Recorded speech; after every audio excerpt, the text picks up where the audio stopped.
Okay, so today we're doing passage 2 from ACT Science. For those materials, I'll link it below.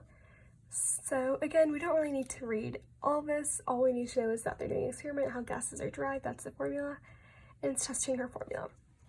So number 1, which of the following best describes its difference between the procedures used in experiments 1 and 2? In experiment 1, so experiment 1, let's look. The temperature is varied. So A is the only one that says experiment 1 temperature is varied, and D says that too. In experiment 2, the distance between the swab was varied. Let's look. Experiment 2, the diameter was varied. So A tells us that. Okay, which of the following sets of trials in experiments 1, 2, and 3 were conducted with identical sets of conditions? So 2, 3, and 4 are not identical, obviously, because the temperature is varied. So 1, 5, and 9. So 1 has 20 degrees, 33 seconds, 4, 5, another 33, 4, and 9, 33, 4. These all make sense because look, this was at 20 degrees Celsius, this was like, and at 20 degrees Celsius, and constant of 1 centimeters like that, and number 1, they were 10 centimeters apart, so we're gonna go with 1, 5, and 9. Number 3, based on the results of experiment 1, which of the following graphs best shows the relationship between the temperature and the distance from the ring?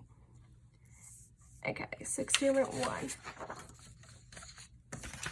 So let's look at experiment 1. As we can see, as the temperature increases, the distance from the ring basically stays constant no matter what temperature it is. It's around the 4 range. So we're going to show constancy. If a trial in experiment 3 had been performed with the swabs 25 centimeters apart, the distance would most likely have been closest to. So let's look at experiment 3, 25 centimeters, so in between trial 10 and 11, it would be about 10 because 10 is between 8 and 12. So F would be the answer. If another student wanted to test a factor that was not studied in experiment 1 through 3, which of the following should he do next? She should text how the diffusion rates are affected by. We already did tube length.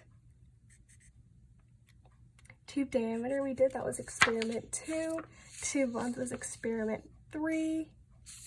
And then temperature was experiment 1. So the only one that hasn't been tested is atmospheric pressure. Okay. The student concluded that NH3 diffuses at a greater rate than HCl. Do the results of experiment 1 through 3 support her conclusion? Okay, so for NH3 to diffuse at a greater rate, so this is the diffusing rate, the distance over distance. So the distance of the HCl ring is all around 4, so that means NH3 has a distance about 6.6 something because they're 10 centimeters apart. Again, then distance remains 4 because we're doing trials 1 through 9. Since the distance of HCl is 4, the distance of NH3 is 6, so it's greater, so it traveled further, so it'd be H. Again, this was pretty quick, but let me know if you have any more questions, and this is the pace you should be going, or perhaps a little slower because the ACT Science does move quick, 40 questions in 35 minutes. Don't bother time reading what you don't need, look at exactly what you need, and pinpoint keywords.